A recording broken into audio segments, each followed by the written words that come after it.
227. O ye esteemed ones, who are pioneers among the well-wishers of the world of humanity.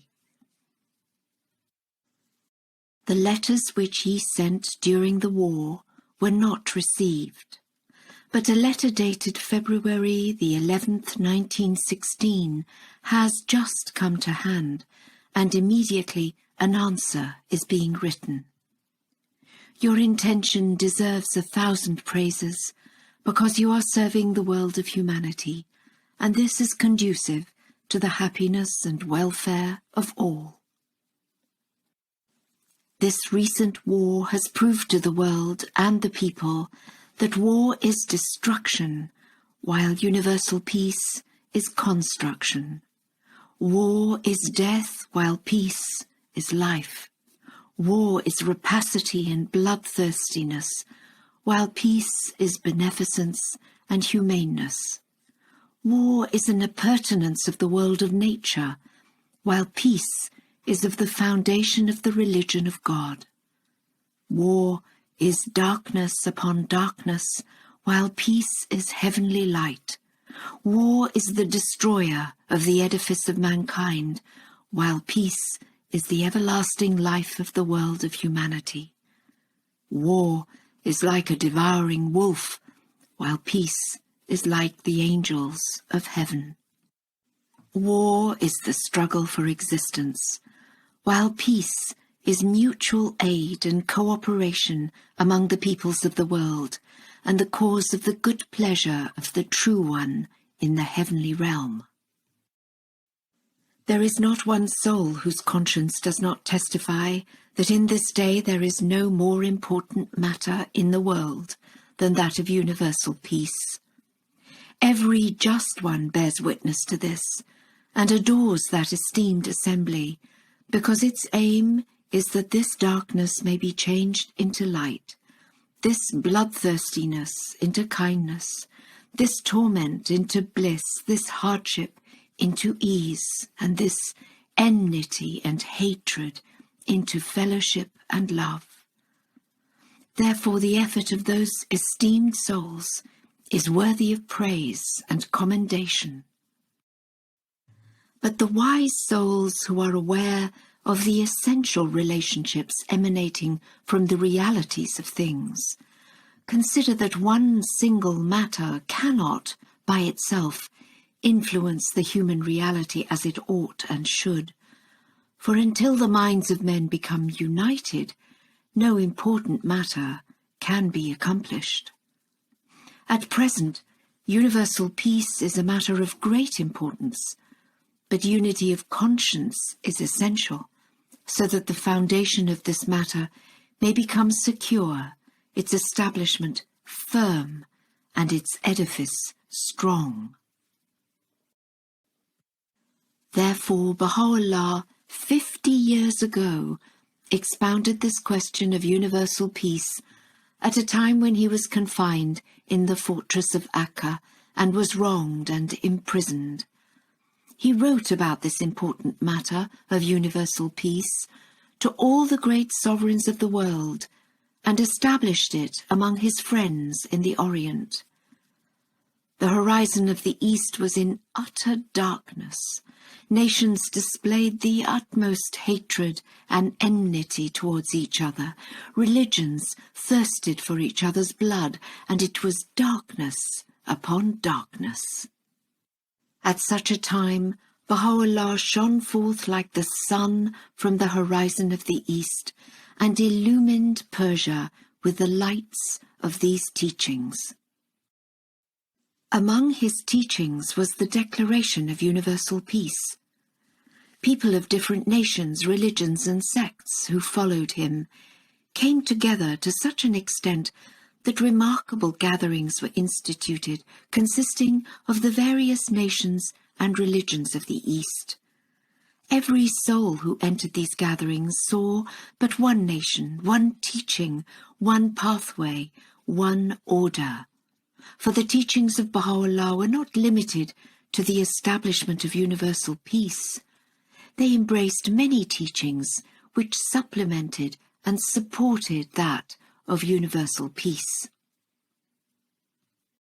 Among these teachings was the independent investigation of reality, so that the world of humanity may be saved from the darkness of imitation and attain to the truth, may tear off and cast away this ragged and outgrown garment of 1,000 years ago, and may put on the robe woven in the utmost purity and holiness in the loom of reality.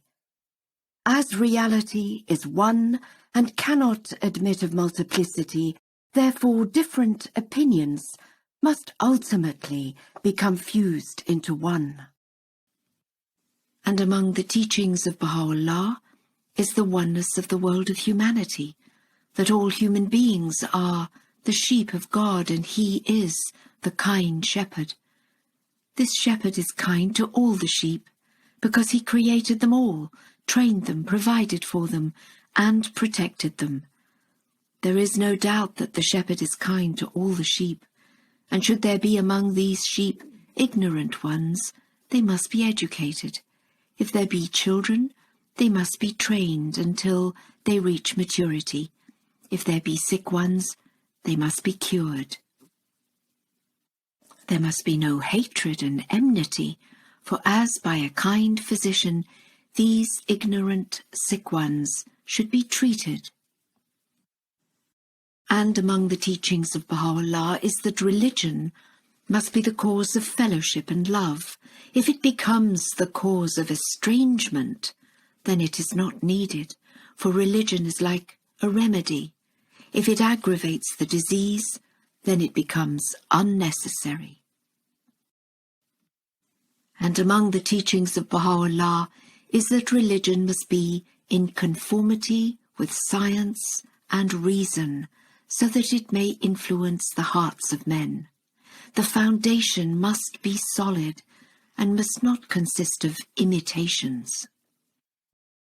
And among the teachings of Baha'u'llah is that religious, racial, political, economic, and patriotic prejudices destroy the edifice of humanity.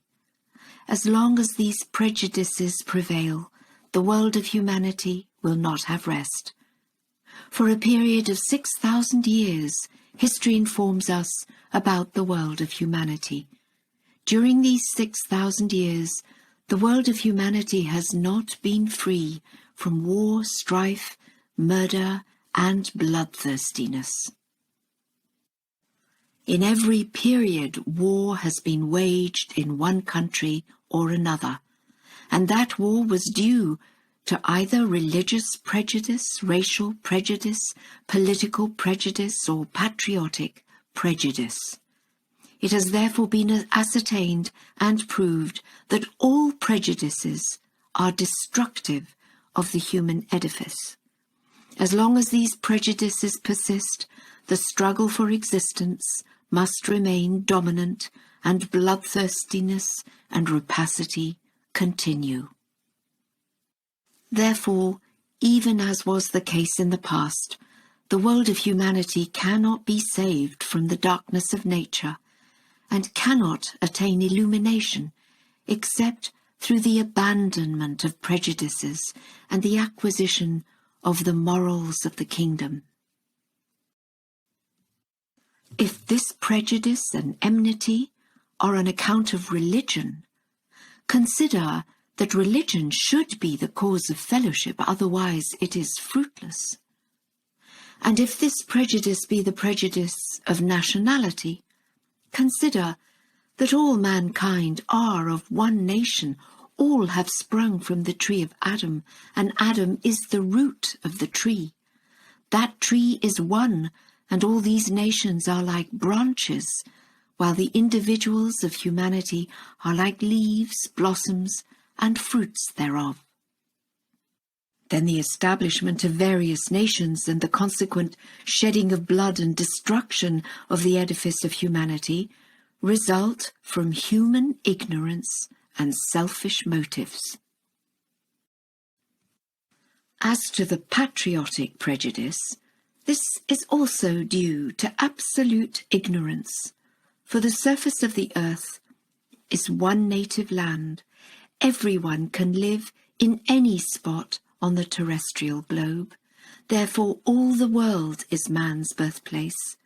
These boundaries and outlets have been devised by man. In the creation, such boundaries and outlets were not assigned. Europe is one continent, Asia is one continent, Africa is one continent, Australia is one continent, but some of the souls, from personal motives and selfish interests, have divided each one of these continents and considered a certain part as their own country. God has set up no frontier between France and Germany. They are continuous. Yet in the first centuries, selfish souls, for the promotion of their own interests, have assigned boundaries and outlets, and have day by day attached more importance to these, until this led to intense enmity, bloodshed, and rapacity in subsequent centuries. In the same way, this will continue indefinitely, and if this conception of patriotism remains limited within a certain circle, it will be the primary cause of the world's destruction. No wise and just person will acknowledge these imaginary distinctions.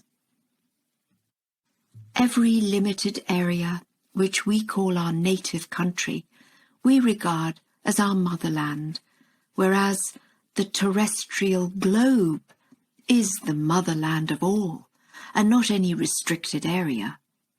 In short, for a few days we live on this earth, and eventually we are buried in it. It is our eternal tomb. Is it worthwhile that we should engage in bloodshed and tear one another to pieces for this eternal tomb? Nay, far from it. Neither is God pleased with such conduct, nor would any sane man approve of it. Consider, the blessed animals engage in no patriotic quarrels. They are in the utmost fellowship with one another and live together in harmony. For example, if a dove from the east and a dove from the west, a dove from the north and a dove from the south chance to arrive at the same time in one spot, they immediately associate in harmony. So it is with all the blessed animals and birds. But the ferocious animals, as soon as they meet, attack and fight with each other, tear each other to pieces, and it is impossible for them to live peaceably together in one spot. They are all unsociable and fierce, savage and combative fighters. Regarding the economic prejudice, it is apparent that whenever the ties between nations become strengthened and the exchange of commodities accelerated, and any economic principle is established in one country, it will ultimately affect the other countries, and universal benefits will result. Then why this prejudice? As to the political prejudice, the policy of God must be followed, and it is indisputable that the policy of God is greater than human policy. We must follow the divine policy, and that applies alike to all individuals. He treats all individuals alike. No distinction is made, and that is the foundation of the divine religions. And among the teachings of Baha'u'llah is the origination of one language that may be spread universally among the people. This teaching was revealed from the pen of Baha'u'llah in order that this universal language may eliminate misunderstandings from among mankind. And among the teachings of Baha'u'llah is the equality of women and men. The world of humanity has two wings. One is women and the other men. Not until both wings are equally developed can the bird fly. Should one wing remain weak, flight is impossible.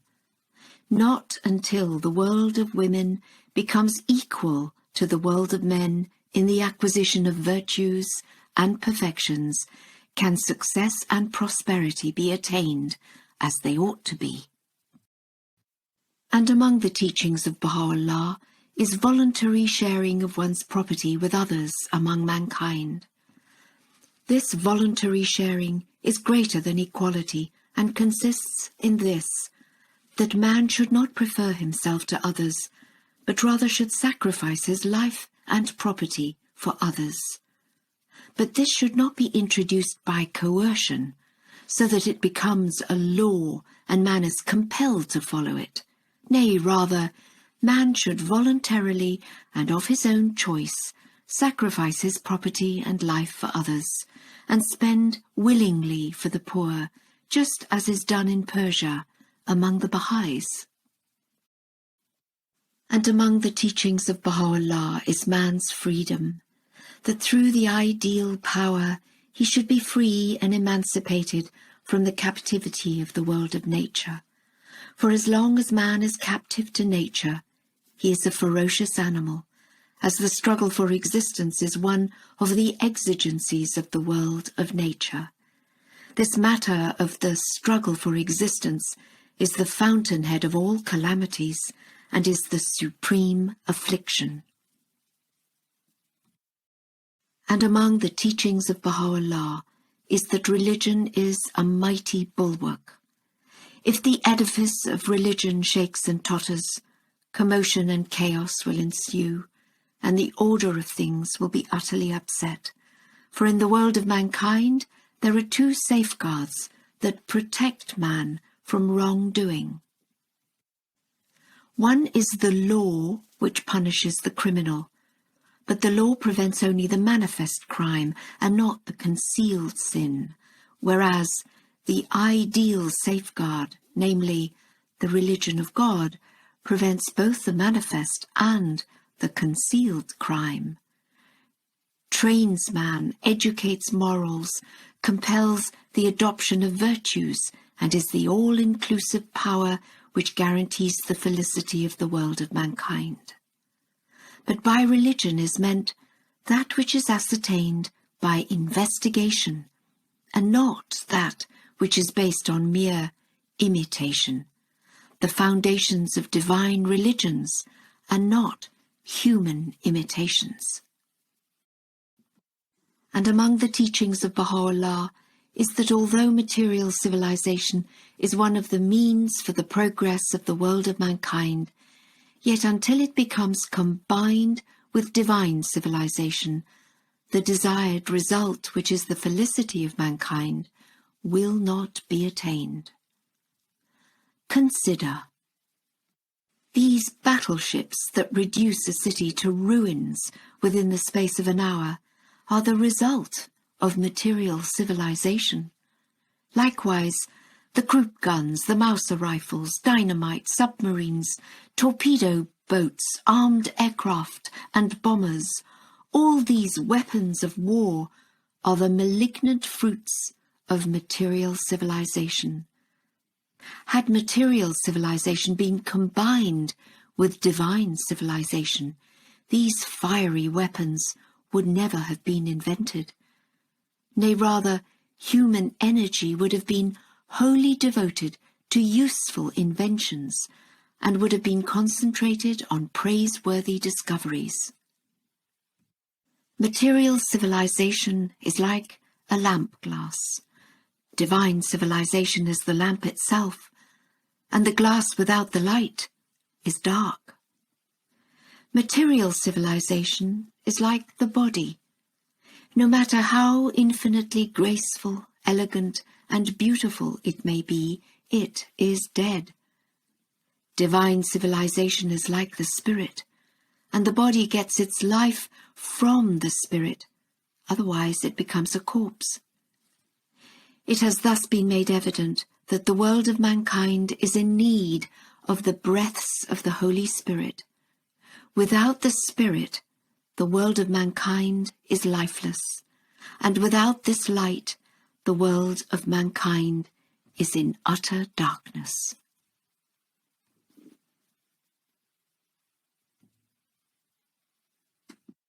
For the world of nature is an animal world. Until man is born again from the world of nature, that is to say, becomes detached from the world of nature, he is essentially an animal, and it is the teachings of God which convert this animal into a human soul. And among the teachings of Baha'u'llah is the promotion of education.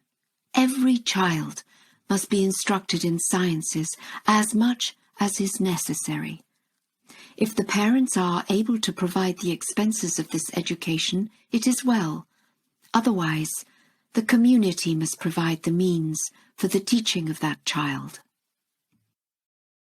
And among the teachings of Baha'u'llah are justice and right. Until these are realized on the plane of existence, all things shall be in disorder and remain imperfect.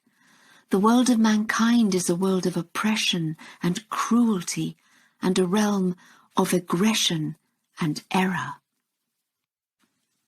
In fine, such teachings are numerous. These manifold principles, which constitute the great basis for the felicity of mankind, and are of the bounties of the merciful, must be added to the matter of universal peace and combined with it, so that results may accrue. Otherwise, the realization of universal peace by itself in the world of mankind is difficult. As the teachings of Baha'u'llah are combined with universal peace, they are like a table provided with every kind of fresh and delicious food. Every soul can find at that table of infinite bounty that which he desires. If the question is restricted to universal peace alone, the remarkable results which are expected and desired will not be attained. The scope of universal peace must be such that all the communities and religions may find their highest wish realized in it. The teachings of Baha'u'llah are such that all the communities of the world, whether religious, political, or ethical, ancient or modern, find in them the expression of their highest wish. For example, the people of religions find in the teachings of Baha'u'llah the establishment of universal religion, a religion that perfectly conforms with present conditions, which in reality effects the immediate cure of the incurable disease, which relieves every pain and bestows the infallible antidote for every deadly poison. For if we wish to arrange and organize the world of mankind in accordance with the present religious imitations, and thereby to establish the felicity of the world of mankind, it is impossible and impracticable. For example, the enforcement of the laws of the Torah and also of the other religions in accordance with present imitations. But the essential basis of all the divine religions, which pertains to the virtues of the world of mankind and is the foundation of the welfare of the world of man, is found in the teachings of Baha'u'llah in the most perfect presentation. Similarly, with regard to the peoples who clamour for freedom, the moderate freedom which guarantees the welfare of the world of mankind and maintains and preserves the universal relationships, is found in its fullest power and extension in the teachings of Baha'u'llah. So with regard to political parties, that which is the greatest policy directing the world of mankind, nay rather, the divine policy, is found in the teachings of Baha'u'llah. Likewise, with regard to the party of equality, which seeks the solution of the economic problems, until now, all proposed solutions have proved impracticable except the economic proposals in the teachings of Baha'u'llah, which are practicable and cause no distress to society. So with the other parties, when ye look deeply into this matter, ye will discover that the highest aims of those parties are found in the teachings of Baha'u'llah. These teachings constitute the all-inclusive power among all men and are practicable. But there are some teachings of the past, such as those of the Torah, which cannot be carried out at the present day. It is the same with the other religions and the tenets of the various sects and the different parties. For example, the question of universal peace, about which Baha'u'llah says that the Supreme Tribunal must be established. Although the League of Nations has been brought into existence, yet it is incapable of establishing universal peace. But the Supreme Tribunal, which Baha'u'llah has described, will fulfill this sacred task with the utmost might and power. And his plan is this: that the national assemblies of each country and nation, that is to say, parliaments, should elect 2 or 3 persons who are the choicest of that nation and are well informed concerning international laws and the relations between governments, and aware of the essential needs of the world of humanity in this day. The number of these representatives should be in proportion to the number of inhabitants of that country. The election of these souls who are chosen by the National Assembly, that is, the Parliament, must be confirmed by the Upper House, the Congress and the Cabinet, and also by the President or Monarch, so these persons may be the elected ones of all the nation and the government. The Supreme Tribunal will be composed of these people, and all mankind will thus have a share therein, for every one of these delegates is fully representative of his nation.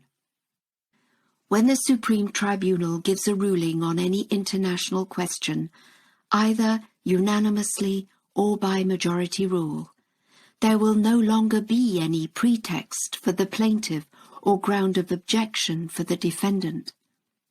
In case any of the governments or nations, in the execution of the irrefutable decision of the Supreme Tribunal, be negligent or dilatory, the rest of the nations will rise up against it, because all the governments and nations of the world are the supporters of this Supreme Tribunal.